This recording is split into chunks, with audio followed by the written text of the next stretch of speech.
Good morning. So the last video I posted was about forgiveness for the self, and yeah, I wanted to make a second one about that subject. Not necessarily that much about forgiveness for the self, but just forgiveness in general. Okay, so I was at the Vatican maybe 2 or 3 weeks ago.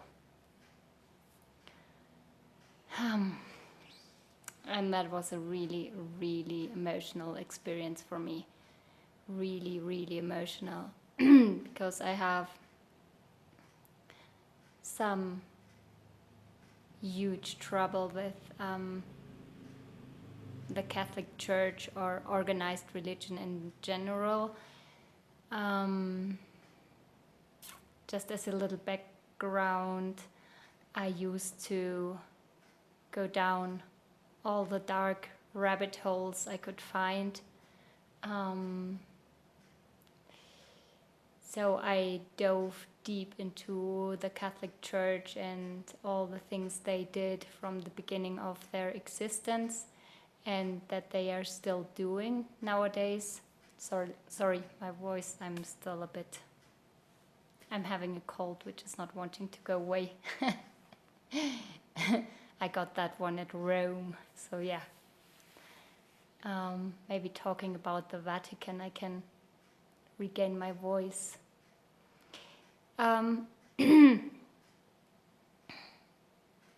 So why did I go down the deep dark rabbit holes? First of all, I just wanted to know, I just wanted to understand what we as humanity are capable of. And then I strongly feel that I myself have been involved in lots of dark stuff in the past. Well, I don't know if lots, but maybe definitely some. So I do feel some kind of responsibility for all of that as well. So for me, the thing of going down those rabbit holes is to really take a deep look at those things without looking away, and it hurts like hell to witness or look at those things that are going on or have gone on in the past. It is horribly painful. I don't do that because I want to hurt myself. I do that because I have the firm belief that this whole matrix can exist because we have emotional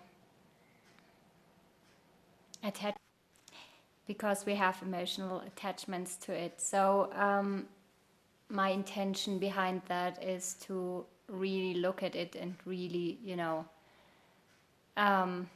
feel it all, really feel it deeply in that moment and just sit with it until this feeling transmutes inside of me and until I can take my own emotions out of the equation. So yeah, that's what I've basically been doing with many, many rabbit holes. Lately, I haven't felt drawn to do that so much anymore. But anyways, so I went. Sorry, this is getting interrupted all the time because of WhatsApp messages. Okay, so I went to the Vatican, and which for me, of course, it was a mental exercise to be able to go there. I mean, of course, I had lots of curiosity, but I can't believe it. Okay. We first went into the big cathedral, and I, of course, made lots of interesting discoveries in there. which I don't know if you can get into that without really stirring up a storm, you know. Trying not to say it. Yeah, maybe I can just say that much. No, I can't, sorry. Maybe I will just make a different video at some point. I don't feel prepared to talk about that because I feel it might have some energetic consequences if I talk about that. That's a really weird experience that I made in the heart of the Vatican. Okay, so I will just tell so much as that we went up onto the cupola, so that we had a great view about. Sorry, this made me really nervous right now. We had this great view around the whole city of Vatican and the view above over its gardens. It's funny how I'm not being able to talk right now. Okay, just a sec. Okay, I tried to recenter. Let's see if that works. So we had a great view over its gardens, and well, I mean, I've read so much about those things and experienced so much with that internally. So I was there with my kids and I was like, oh my God, I don't know, I don't want to know what's going on here at nighttime and in this garden and in the woods and blah, blah, blah. Like a really horrible, horrible energy, you know, and I was getting really nauseous and my daughter was getting so nauseous and my son started to argue against my whole, you know, conspiracy theories and stuff. So, you know, we kind of started to argue up there and I was always like, I can't talk to you about that here. It's not a good place. And anyways, I felt emotionally really hit by something, and then that transformed into this deep, deep longing for nothing more than the deepest forgiveness. Nothing more, just the deepest, most radical forgiveness. Not condoning what went on, not, you know, pouring any kind of sweet sauce over the most horrible crimes committed against mankind, nor anything like that, but just this deep sense of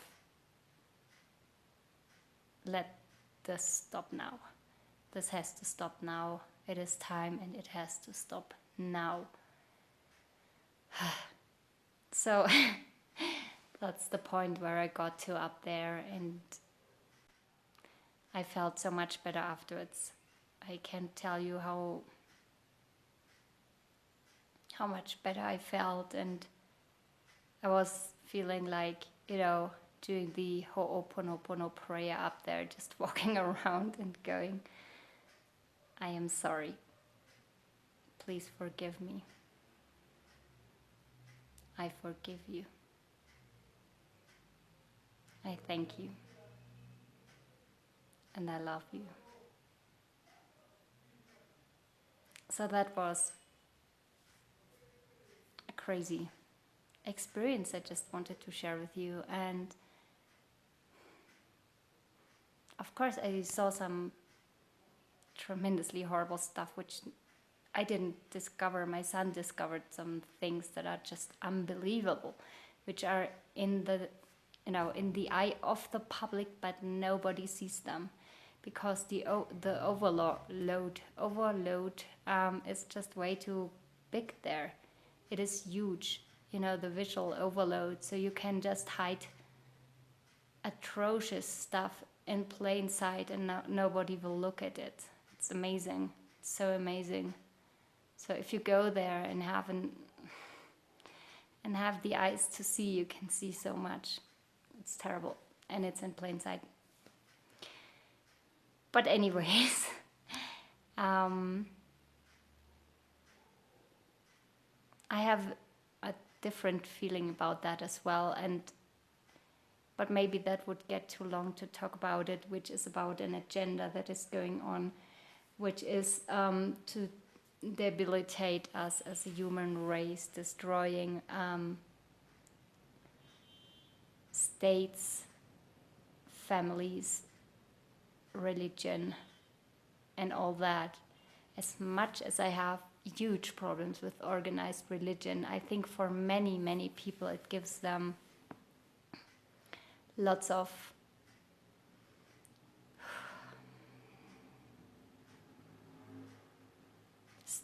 stability, maybe spiritual comfort and stuff like that. So it's not all bad.